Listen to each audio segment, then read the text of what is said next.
To get started. Hello, I am Dr. Anthony Bernier. I'm a professor at the School of Information Science at San Jose State University, and on behalf of Dr. Lily Lua, who is with me co-chairing our faculty research committee, we sponsor a research meetup once a semester.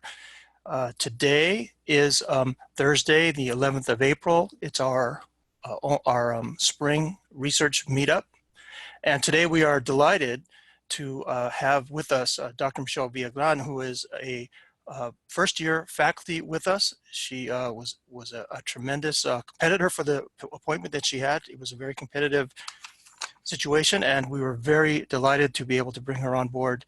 And she is a full-time member of our faculty now. So with that, the idea here is to give the mic and the steering wheel over to Dr. Villagran, who will talk about her research. And I'm going to approve the, approval of the driving of the presentation to her. So Dr. Villagran, thank you for attending, and please take over.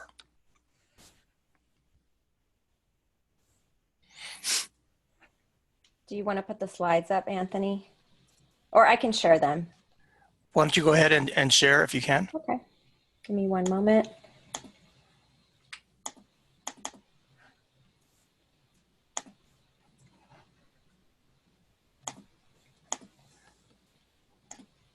It would be hard for me to put them up and you to drive, so okay. I think you've got to do it. Can you see it now? I'll put it in full screen in a moment. Let me know. Presentation mode? Yep. Okay. All right, we're in business. I'm going to turn my video off just because of bandwidth.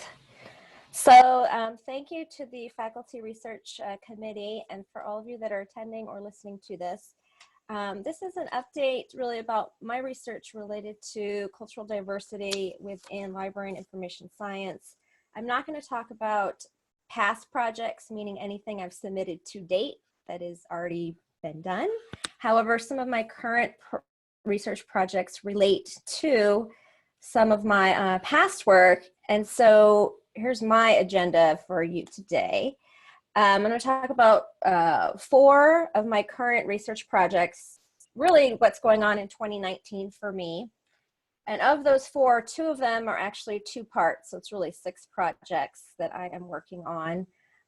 Right now I'm working on 2 of them that will be finalized in May and June. And then I have 1 in July, or 2 in July, and then 2 in the fall.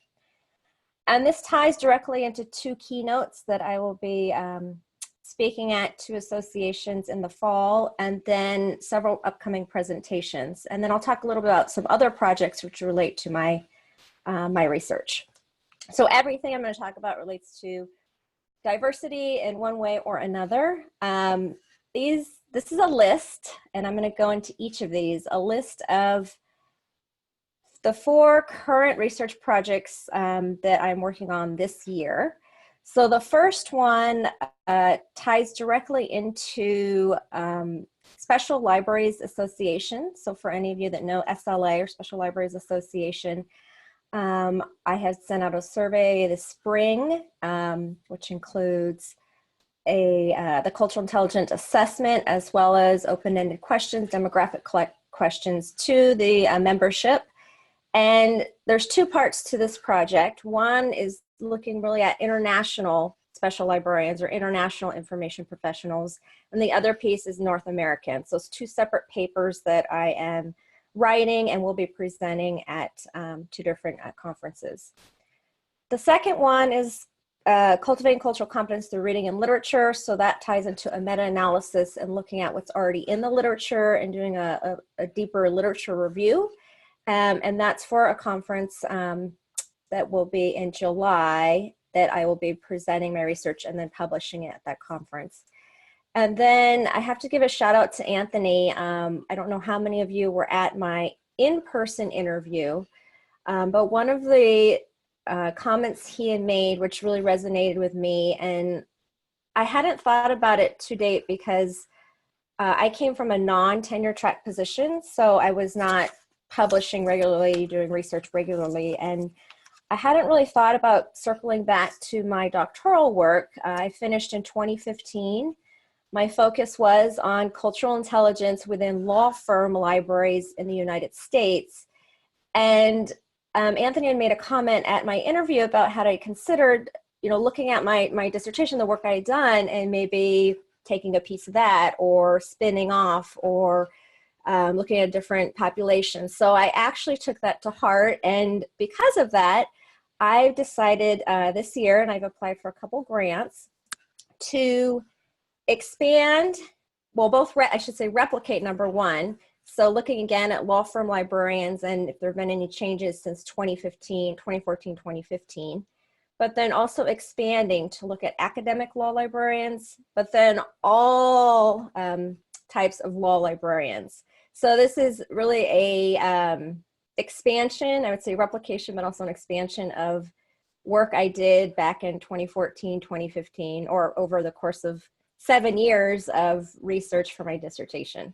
So shout out to Anthony. Thank you for planting that little seed, which now is leading to other opportunities. And this year, I should know just within a week or so if I've received one grant to follow the academic law libraries and do some research with those. So the last one relates to Pennsylvania.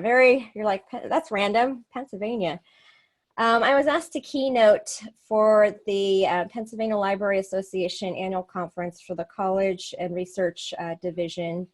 And as part of that keynote, I worked it in where they have a peer-reviewed journal, and I've worked it in where I'm going to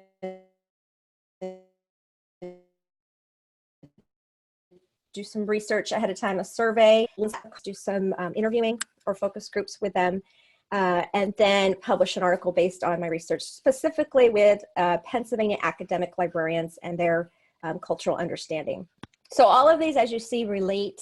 There's overlap, or I'm all about taking my broader area, which really is cultural intelligence is my main focus or my major focus and has been since 2008.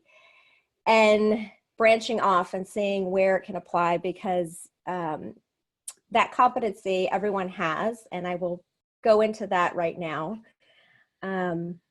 I don't know if we did a poll right now or just to raise a hands to ask how many of you outside of my interview, or if you had read any of my materials for this position, how many of you had heard of the term cultural intelligence? Not cultural competence, not intercultural competent, any of those other terms, but specifically cultural intelligence. So you can pop in the chat if you you had, or you have or you hadn't.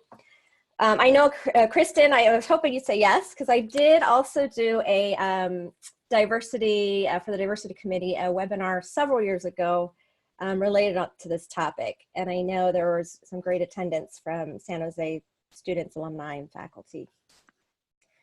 So I've been really pushing getting this term out there because it is a specific capability or a competency. We all have an IQ. We all have a social quotient or social intelligence. We all have an emotional intelligence level. And cultural intelligence is one that was officially defined in 2003.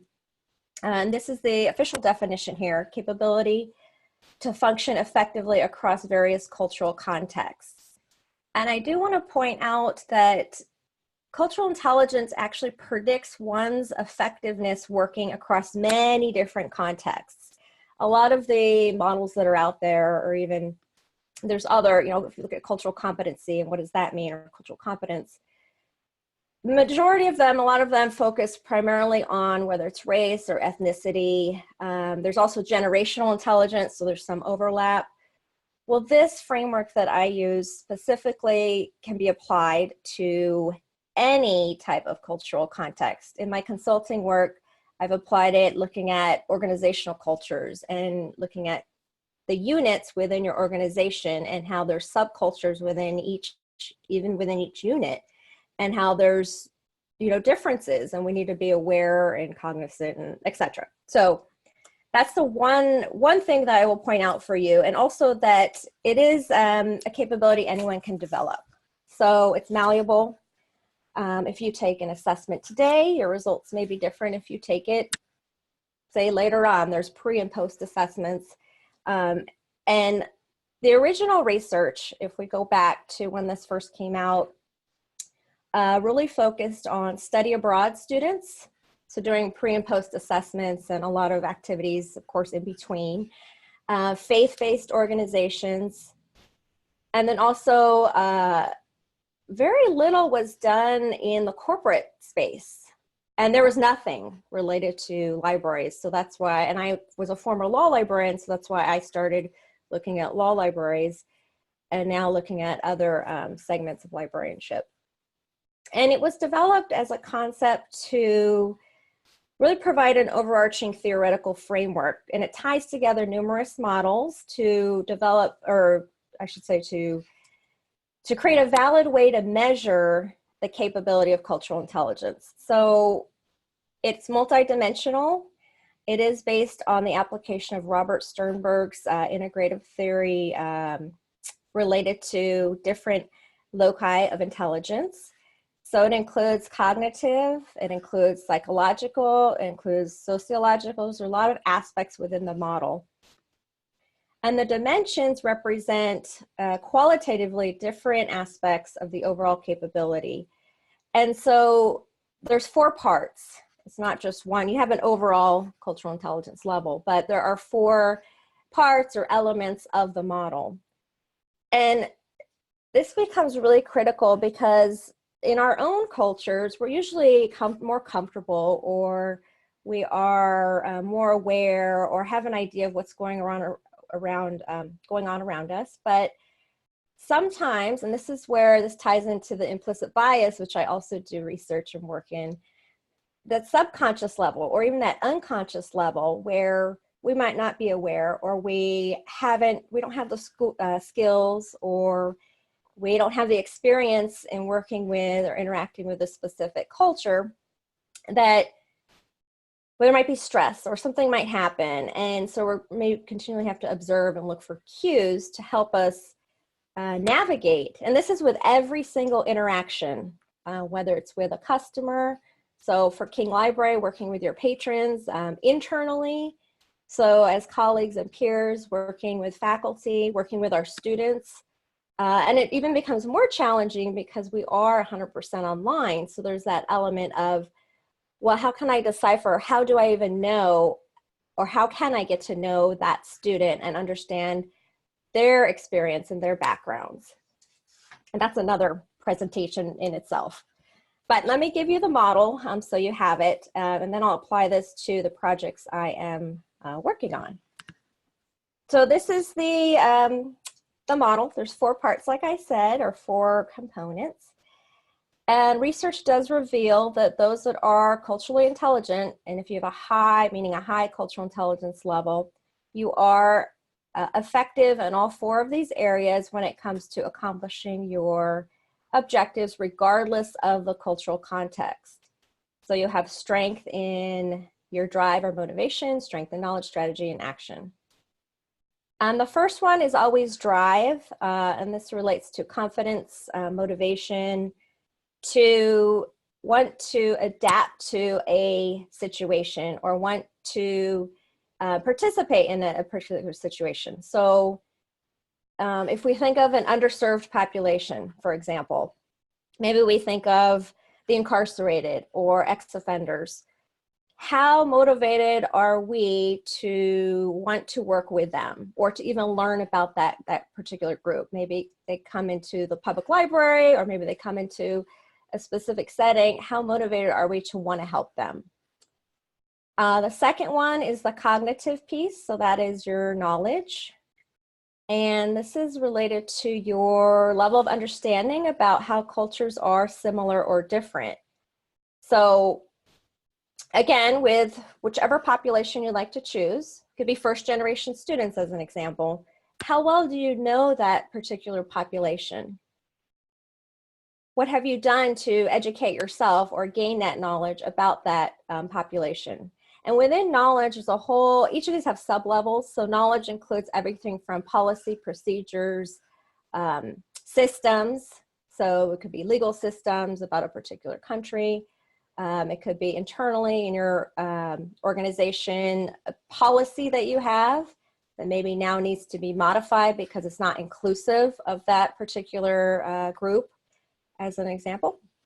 And then strategy relates to your own mindfulness, awareness, your ability to plan for these interactions. And this is hard, right? Because we don't know from, I don't know, minute to minute who and what we're going to next experience or whom we might be interacting with. So we can do some planning ahead of time. If you know you're going to go into a specific meeting, you can do some pre-planning. But how mindful are you of what your interactions might look like with that audience? And that leads to action. So do you need to change your verbal behavior, change your nonverbal behavior? Do you need to adapt at all? Ultimately, people will judge you based upon your CQ action if we're using this model. So it's looking at your behaviors and what's one thing you might have to do differently, or maybe not. Sometimes, depending upon the culture that we're interacting with, we don't need to adapt or modify our behavior, because if we do, then it might look ridiculous or it might be offensive. So we have to continually think in our minds, how do I need to behave?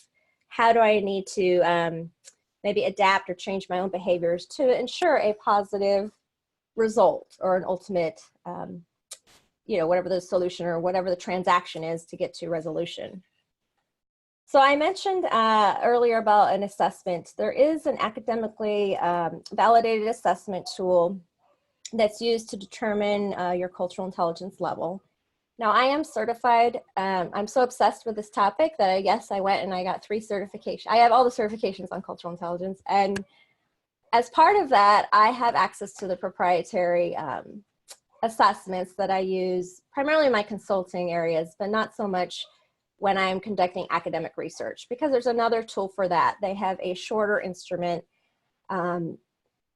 because the longer one is online, and I don't even know how many questions, like 100, probably 60, 70, 100 plus questions. Where the one that I use within my research is a shorter academic, for research purposes, assessment. It includes these 4 factors or these 4 elements, and it is a 20-item scale, and it's on a Likert scale, 1 to 7. So it's much more manageable, especially when disseminating it to collect results with, say, special librarians. So let me transition to my current research projects. And the first one remembers 2 parts. So with my first one, and I mentioned this one because my paper is due May 1st. It's like right around the corner. And I will be presenting in Florence. So that's why there's a picture of Florence. And this will be published in the peer-reviewed journal. It's the QQML conference. Some of you may have seen announcements or participated. It's an international conference related to quantitative and qualitative methods, which is directly related to what mine is, because mine is a mixed method study. So it includes both qualitative and quantitative. And I think I complicated my research too much here, but phase 1, I'm doing something very similar to what I did with my dissertation. I have, this has already been sent out, and I've already collected all my data for phase 1 here. So the cultural intelligence instrument was integrated, embedded into a web-based survey, which included demographic questions and 8 open-ended items. And this went out to Special Library Association membership to collect data from them. And I chose them as my population because I really wanted to look at, since that's the known association for special libraries, and I'm a member, I had access.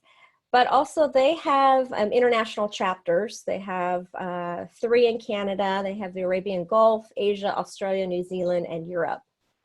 So I wanted to be able to capture international responses. And I will tell you, going into this, one of the things that was tricky, and I learned from the research, was that how do you define special library? How do you define special librarian? And so Tara Murray has written a lot about this. She actually contacted me when my survey went out to further inquire about what definition I was using and to point me to some of the things she had written, which I was already aware of. So it was great to have that conversation with her and looking at, there's a lot of confusion. And if you look at the literature, really what is a special librarian and what is a special library? So the definition that I use for this survey and the paper, as well as the next paper, special libraries are libraries that have one or more of the following attributes. So a focus, specialization, a focus on specialized information resources, usually of a limited subject scope, a focus on a specialized and limited clientele, and the delivery of specialized services to that clientele. And this is from David Schumacher. It's in the Encyclopedia of Library and Information Sciences in 2017. And then special librarian, this is where it got even more tricky because SLA, they officially define special librarian as information professional, which aren't we all information professionals? So I took their definition on their website as well as actually what Tara has written in her research and combined it into the following definition. Information professional, often subject specialists that use information to advance the mission of their organization through development and management of specialized information resources and services for a specific clientele. So of course the key word is specialized, subject specific, and this can be a wide variety. So that's why I have demographic questions that address the type of library you work in, as well as your job title. And then I didn't want to limit that you needed to have a degree because I felt you might have years of experience and be working in, you might be a solo librarian and working in a pharmaceutical company, whatever it might be, and you might not have a degree, or even internationally because there's differences in credentialing and all of that, or degrees in international countries. I wanted to leave that. So that's a demographic question I have. And I will tell you that majority have a master's degree that responded to the survey. I had 148, which last time I did this only with law firm librarians in the United States, I had 170. So I actually felt good about 148 responses. 52, however, were complete. So that means a lot of individuals only responded to parts of the survey, which is okay with me. I have a ton of data, which I used Qualtrics for the survey, and the demographic questions, a lot of them are quantitative data with charts. So I have all of those out of Qualtrics as well as in Excel. And then I've taken the CQS, the instrument,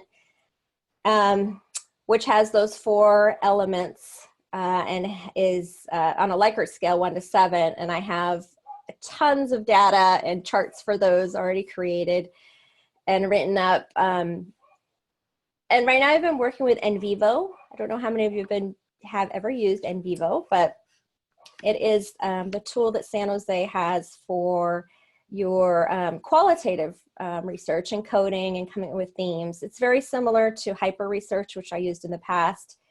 And so now I've been going through that. I don't know that I'll get through all 8 of my questions for my first paper here, but it's almost a work in progress because the second piece to this, which I will mention, is I decided to complicate or expand my research into focus groups. Now I do have an IRB for this, so I had to go through all that process in December or November, December. So I have that for special librarians and for law librarians. So I'm covered at least for the year in those areas. but it's been a lot of work here because then I thought, well, let me do some focus groups at the conference, and also I'll do some virtual in case individuals aren't coming to the conference. So that way I can collect even further qualitative rich data and go through the second piece and coding that, and hopefully that'll lead to a future article down the road. And these questions for the focus group are going to be different than obviously than the open-ended items on the survey. But the main goal is really examining the phenomena of cultural intelligence within these librarians. I found it interesting that of those that did respond, the 148 in the survey, 27% were international. So that was pretty good to me because, you know, I didn't know who would respond, and I was actually surprised the number of responses I did get. But then of that, actually 35% of those that opted, that actually opted in to take, be a part of the focus group are international. So it's even higher than of those that overall. So I was really surprised with that. And we'll see how that goes. And a lot of those I'm going to be doing virtual using Zoom. But these were the questions. Very similar. I think there's like 2 or 3 variations here from what I did in my dissertation. But the goal is to look at overall levels, if there are any variations in these librarians, and then what their viewpoints are related to their value and importance of this term within their organization. And I did not put within their library because, again, many of these librarians are also solo librarians, so they may not have a library per se, but they are working within their organization. And these were the 8 open-ended questions. I did want to show these so that you have a sense of what was in the actual survey. The 4 that are in red are actually directly tied to the CQS, the instrument, because remember our first element was about drive, the second one was about knowledge, and then the third was related to strategy and planning, and the fourth was about action. And I again did this on purpose because I wanted to collect further data, not just they take the you know, the instrument and okay, they rate themselves as a 5 on number 15, and that's it. I wanted to get some real rich data from them that I'm going through now and coding and looking for themes. Now this, again, this is 2 pieces because the same exact survey that I collected, all of that I'm using for a second paper in which my research assistant, Mimi Ocampo, is co-writing with me. She is taking the lead on the literature review and has a pretty good, hopefully by next week, she'll have a final draft of the literature review. And this is going to be presented at SLA in June, but also it is one of 5 papers. I should mention it's one of 5 papers that's going to be presented at SLA. And this is more general. So I'm not focusing on international special librarians here. This one is going to be really targeted, and a lot of the content that's been written is specific to SLA. So the reason for this, and this was not the intent, it just happened this way. The first paper on the international special librarians, that one is going to be published in the QQML e-journal, the peer-reviewed journal after the conference. That was my only plan. And then I learned about the SLA contributed papers. And since I'm pretty involved with SLA, and I thought, well, why not? And this is an opportunity for, I'm lucky that I have now a research assistant to help me with this work, an opportunity to bring in a student to publish. And for her, it's been really exciting. And so 7 abstracts were submitted, 5 were selected to turn into full papers. Every year they have up to 12. And so there's a panel of SLA members that are judges. They actually go through and judge and score the abstracts, and they determine which ones would be fitting to turn into a paper or the best ones. And then I just learned that now it's 5, so of the 5 papers, they choose the best one from the group, and that best paper receives a free registration to their conference next year. So I was not aware of that at all, and just learned that. And so this is also an opportunity where I am trying to engage my research assistant to learn more about special libraries. And she does work in a bank, which I used to work in a bank. And so she had no idea financial services, banking and finance, there's a whole division and group within SLA that supports that type of work. And she could stay still in the financial industry and move up into a position that that would be related to libraries, whether it's an analyst or a researcher or whatever they call their job within still financial services.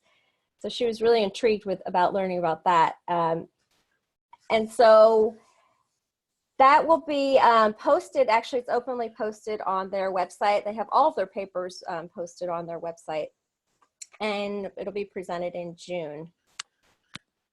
So that wasn't the intent, but it just took off. So it was hard to say no.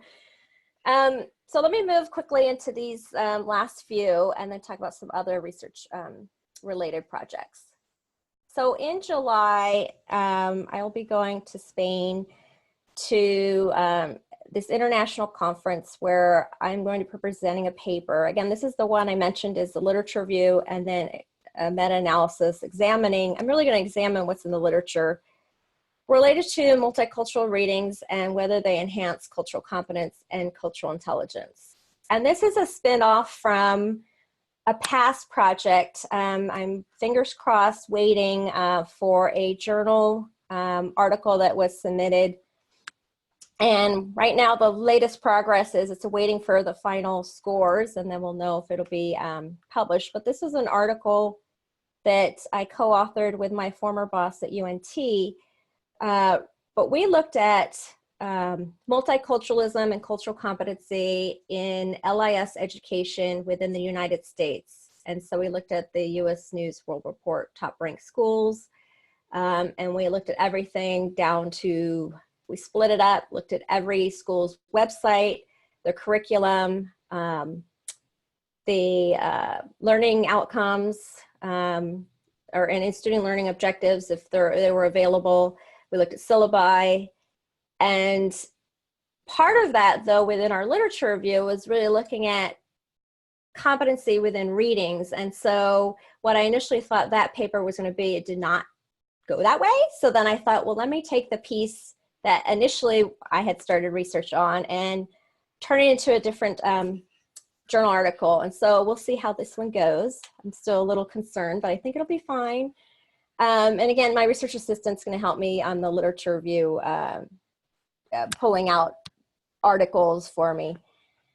Now this comes to the piece I mentioned earlier about the shout out to Anthony with law libraries. And this is really exciting because I was supposed to know this week and I thought I'd have news to share, but the board has not met yet. So I should know April 26th if I've received a $2,000 grant from the American Association of Law Libraries Academic Law Library Special Interest Section to pursue research specifically looking at academic law libraries and conduct focus groups at AALL, and then to publish this in the Law Library Journal.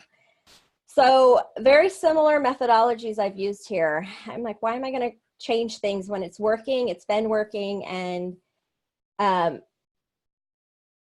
they've been so wonderful working with this special interest section. And the reason I keep pursuing, I think, looking at now going back to the law libraries, recently the AALL, the American Association of Law Libraries, they came out with the body of knowledge document, which includes domains, competencies, and skills that are required or suggested in order for law librarians or legal professionals legal information professionals to be effective in their jobs. And it was released, I think, last year.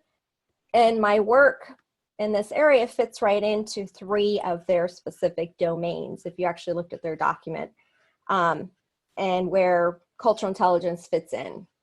So I was really excited to show the connection and how it can benefit the association, because it also does fit within their own research agenda.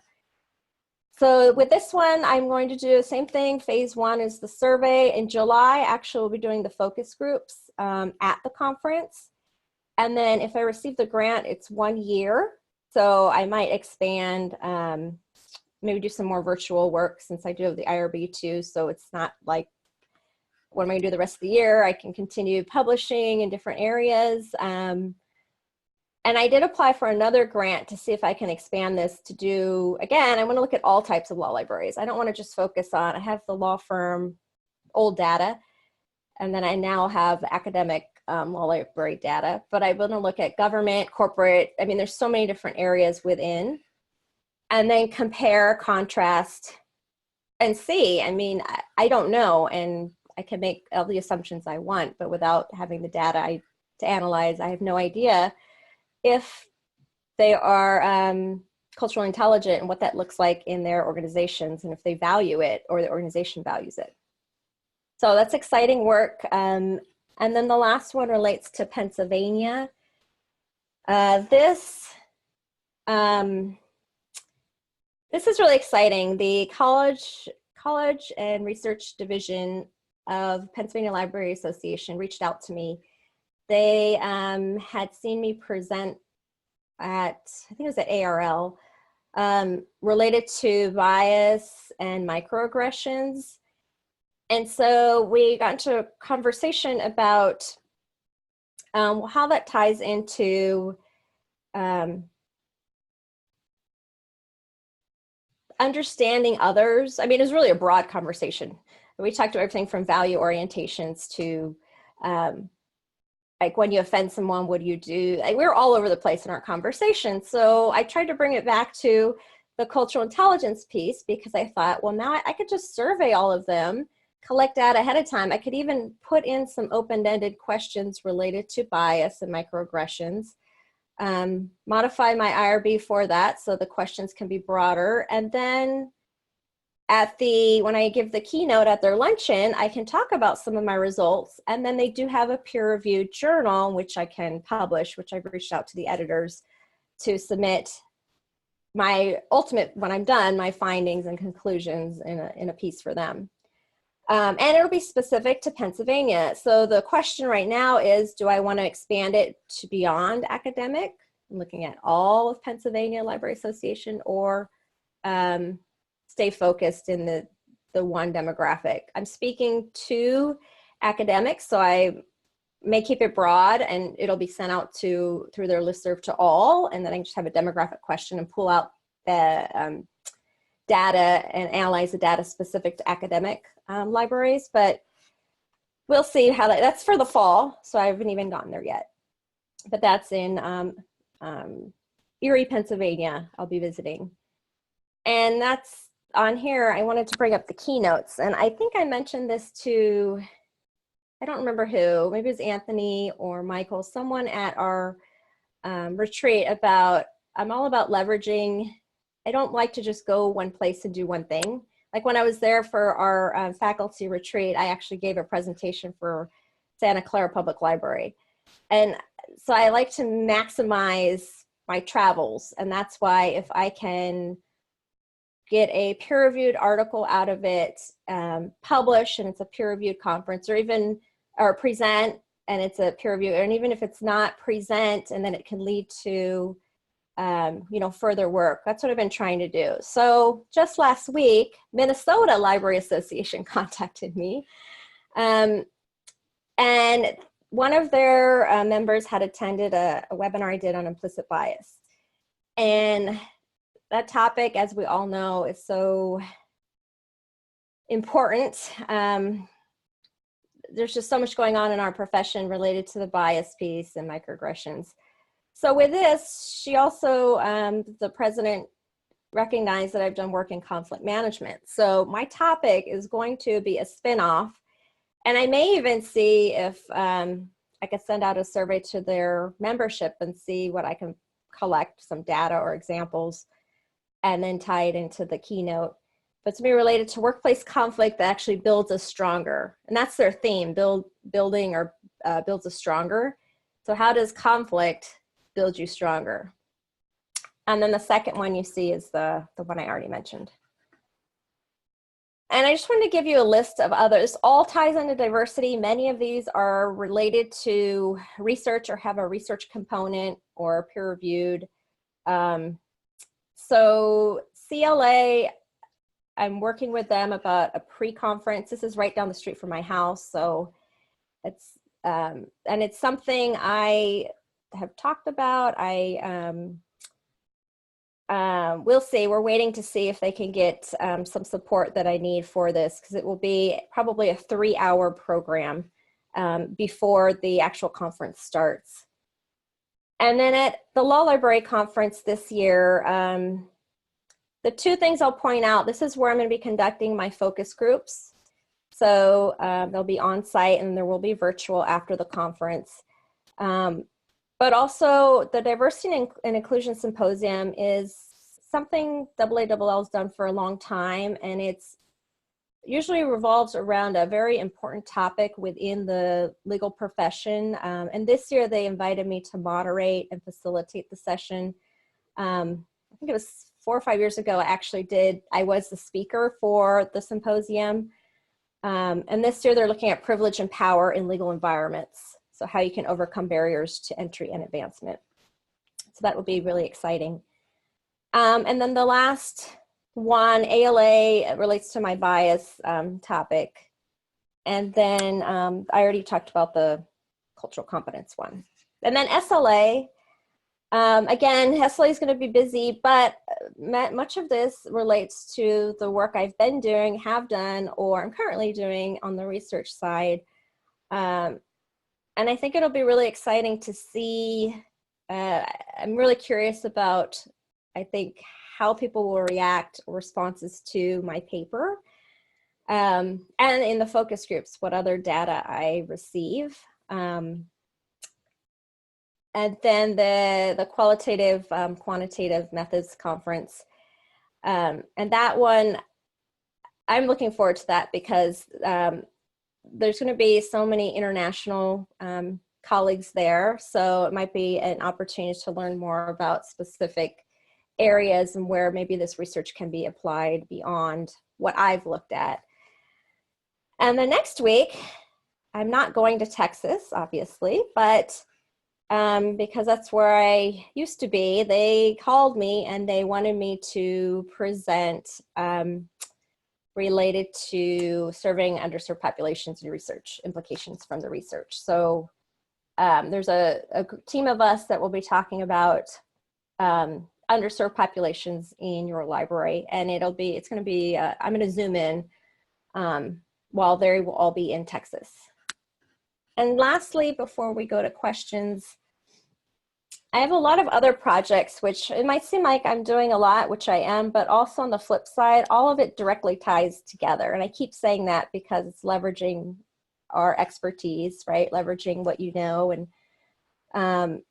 and pulling it into different places. So Info People, many of you probably have heard of them or know them. They now are the educational arm of Khalifa here in California.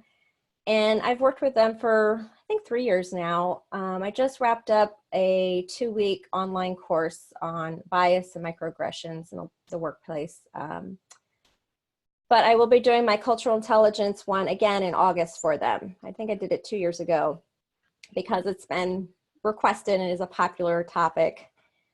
And then Lyricist, who San Jose has a partnership with, I am doing a 3-part webinar series. Again, it's on cultural intelligence, but one of the main things is part 3 with this. I'm going to change it a little bit, and the application piece is going to be more focused on how you can apply it when you're doing performance reviews.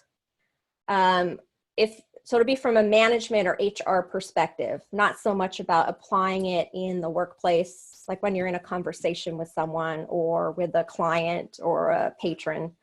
It'll be more about internally applying it into your, embedding it within your practices. And then I do have 2 consulting projects that are coming also in May. Everything's right in May, it seems like. Georgia Southern University, I'm going to be doing a training for them. They are taking the assessments, the online assessments, and then I'll be doing a full day of training with them and then some post work. And then Cumberland County, another random, does anybody know where Cumberland County is? It's on the East Coast.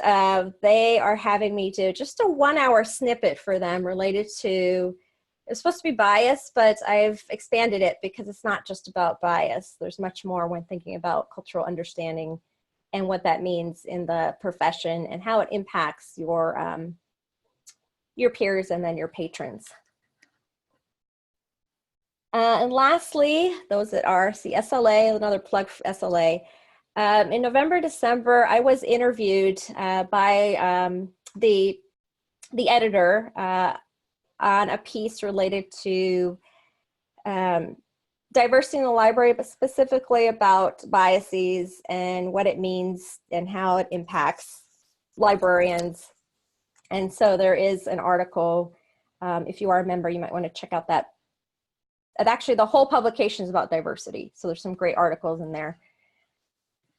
And then there's my new headshot, Anthony, there it is. And you can contact me here, as well as you could read the recent blog post that came out about some of this work.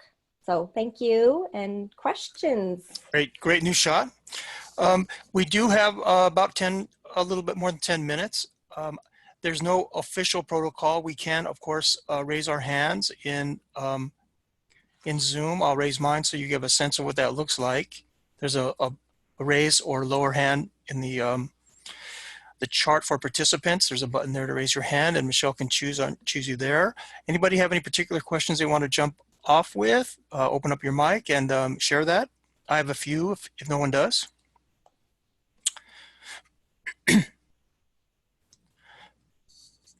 Well, let me just say then at the start, Michelle, you've done a really great job of illustrating a excellent way of applying all of these different projects within a conceptual framework that gives you an opportunity to leverage, as you say, and tie all of these things together. And it's you've just done a marvelous job of being able to A, do that, and B, then represent it. So congratulations on that. Jeffrey has a question. So Jeffrey, take the mic, please. Not a question. Hi, Michelle. Hello. Thank you for sharing your research with us. I found it very interesting and learned a lot from you. It's just a general comment, okay? So Okay. from your presentation, it seems that you're currently focusing mostly on understanding what cultural intelligence means for information professionals. Mm-hmm. And if I understand correctly, much has already been done in identifying the dimensions or what factors are contributing to cultural intelligence. Correct. Correct. Okay. I just want to comment that to further demonstrate the significance of researching this factor or this concept, it's probably at some point, probably it's going to be a future research project down the road. It's necessary to put it in connection or in relation to some other factors. So Yes. Imagine that cultural intelligence can be the dependent variable, which has already been done, right? Has been looked at, Correct. and which is what you're doing. You identify, you define the meaning of the concept or what that factor involves, and eventually it's going to be taken as an independent factor in relation to some other behavioral factors, probably in a library or information service setting. For example, one might look at how cultural intelligence impacts the interaction with patrons at a reference desk. And just off top of the head, right? So there are a lot of possibilities. Lily, there's a great opportunity for you to partner and to do some joint research in that area. And Thank certainly, you. got a hammer to look at all sorts of things like interaction between or among colleagues, collaboration among the colleagues in a library setting, right?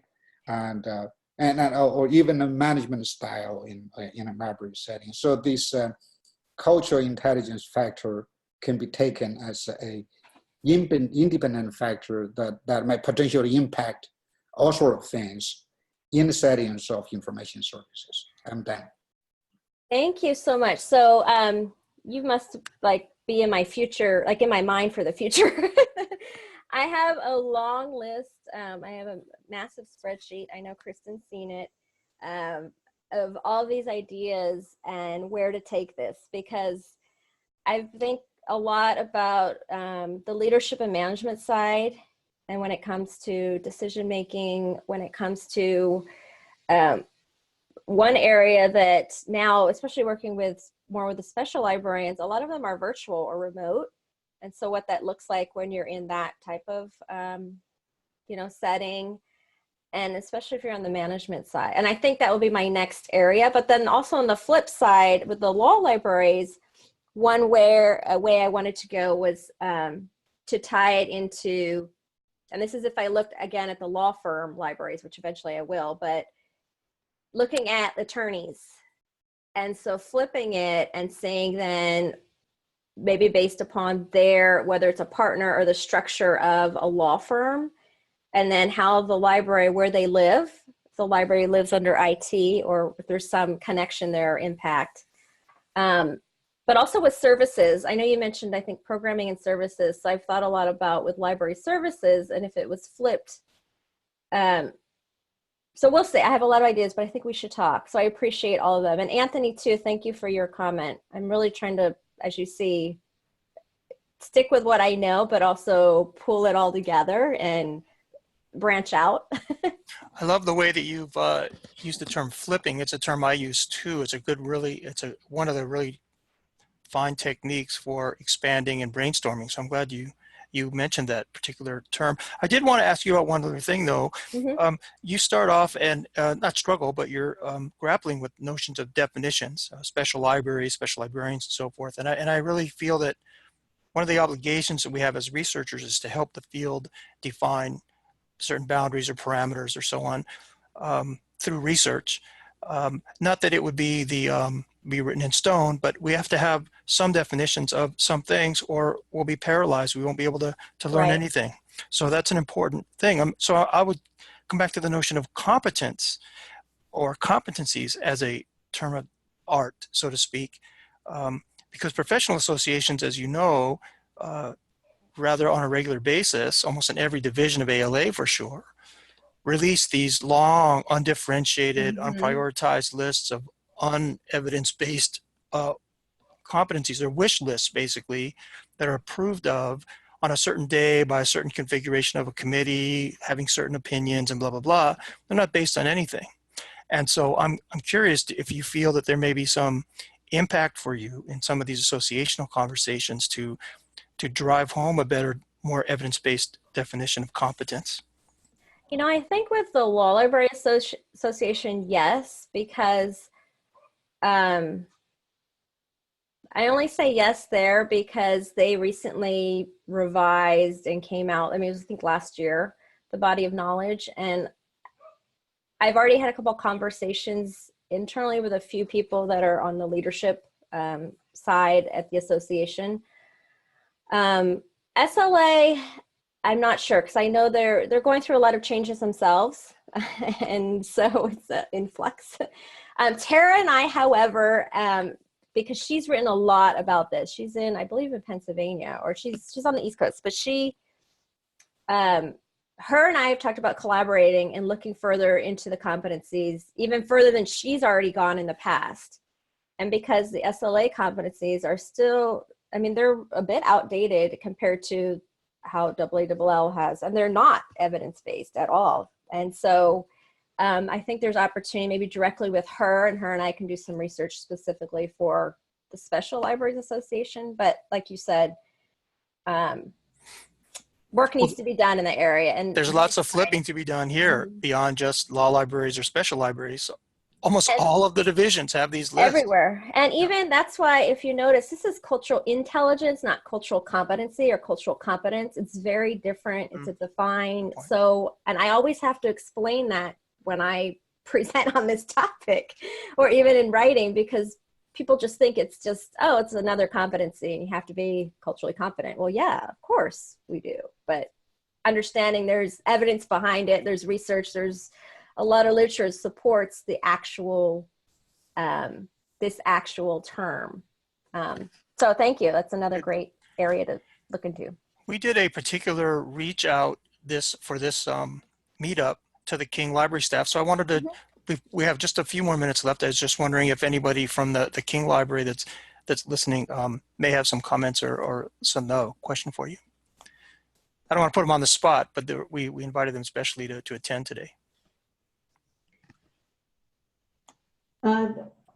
Thanks, Anthony. No, this was a great presentation. It'll be really interesting, Michele, to see what kinds of results you get from each of those different populations, and to see what kinds of applications we may see in either public libraries and academic libraries more generally. I will keep you posted.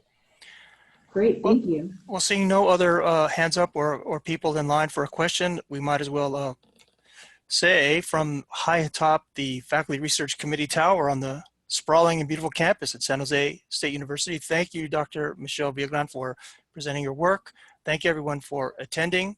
The presentation will be available in a recorded link pretty soon, so you can zoom back in if you feel. Thank you again for attending, and look forward, please, to a fall meetup with another member of the faculty for another meeting of the Faculty Research Committee Meetup Series. Thank you, everyone. Thank you so much.